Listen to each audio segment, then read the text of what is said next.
ပြမယ်ဝတ္ထုတိုလေးကတော့ထိုသုံးအီကိုပုတ်စာကိုထဲကနေပြီးတော့စာရေးစိန်ရာနေဝင်းမြင့်ရေးထားတဲ့ Nest Coffee ဆိုတဲ့ဝတ္ထုတိုလေးပဲဖြစ်ပါတယ်ရှင်။ဇီးချိန်ကုန်းဟာနာမည်နဲ့လိုက်အောင်ဇီးချစ်မင်တွေတောထနေတဲ့ရွာကလေး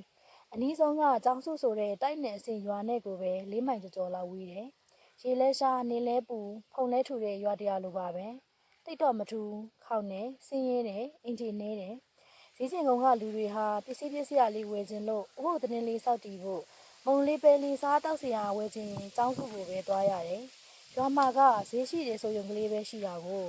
ဒါပေမဲ့ရွာမှာဖြစ်လာပြီဆိုတော့လေစပီးပြင်ဆိုင်ကလေးတစ်ဆိုင်ရှိတယ်။စပင်းညက်ဆိုင်ကလေးတစ်ဆိုင်ရှိတယ်။ရွာသားတချို့စိုက်တဲ့ကျန်ဆိုင်ခင်းတွေရှိတော့ကျန်ရီဆိုင်လေးတစ်ဆိုင်ရှိတယ်။နောက်ပြစ်ချဲချိုပန်ဖက်အရသာရှိတဲ့အုံနီကဲရောင်လက်ဖက်ရည်တစ်ခွက်တစ်ဖလားရနိုင်တဲ့လက်ဖက်ရည်ဆိုင်ကလေးရှိတယ်။ရွာအနောက်မှာအကျော်ဆိုင်ကလေးထရေခါဆိုင်ကလေးရှိတယ်ဒါပါပဲ။ဈေးကျင်ကုန်းရွာကိုရောက်လာတဲ့ဧည့်သည်ဟာစပင်းညက်လို့ရမယ်။စပင်းပြင်ခြင်းဖြစ်တယ်။ကျရီတောက်မယ်ဆိုရင်ငွေ2ကျပ်လောက်နဲ့တိုက်တစ်လောက်တောင်းနိုင်ခွင့်ရှိတယ်။ထရေခါကြိုက်ရင်တော့ကိုလုံးထန်းထဲကိုသွားနိုင်တယ်။လက်ဖက်ရည်မှတောက်ချင်ပြီဆိုရင်ကိုအီကွန်းဆိုင်ကိုသွားထိုင်ဖို့ပဲ။အခုပြောချင်တဲ့ကိစ္စကကိုအီကွန်းဆိုင်အကြောင်းပဲ။ဒီထက်ပိုပြီးနည်းနည်းစိတ်ပြောရရင်ကိုအီကွန်းဆိုင်ရဲ့လက်ဖက်ရည်ဖြော်ခုံဘဲတောင်းကကော်ဖီမုန့်တုပ်ကလေးအကြောင်းပဲ။ဒီကော်ဖီမုန့်ကလေးကိုအီကွန်းဝယ်ထားတာကြပြီ။ဘယ်လောက်ကြာပြီလဲဆိုတာတော့သူမမှတ်မိတော့ဘူး။ကြာတော့ကြာပြီ။ကြာဆိုဈေးကျင်ကုန်းမှာကော်ဖီတောက်တဲ့လူဟာပြောရင်ယုံမလားမသိဘူး။တယောက်ပဲရှိတယ်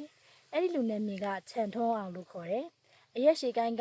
နှကန်းပြပြမုတ်စိတ်တွေထိုးထောင်နဲ့တွတ်ဆက်မှာကြောယုံမျိုးသူဟာမနှစ်တိုင်းကိုရီကွန်းလက်ဖက်ရည်ဆိုင်ကလေးကိုလာလေးရှိတယ်။လာတိုင်းလဲကော်ဖီတစ်ခွက်မှာတောက်လေးရှိတယ်။ကော်ဖီကိုမက်ဆက်ကြီးကြိုက်တယ်ဆိုတာခြံထုံးအောင်ပဲ။ကော်ဖီတစ်ကြိုက်ကိုအားရပါရပြီးကြိုက်ချပြီးရင်စင်နှကောင်ဆေးဘောလိတ်ကိုအားရပါရဖွာတော့တာပဲ။ပြီးရင်ကော်ဖီခွက်ထဲမှာခမဲမဲကြံရိခဲ့တဲ့ကော်ဖီနှစ်တွေကိုတော့ရင်နှွေးနည်းထထည့်ပြီးကြိုက်ချပြီးရင်စလိတ်ဆက်ဖွာပြီးရင်ရင်းနှီးချက်2ခွက်လောက်တောက်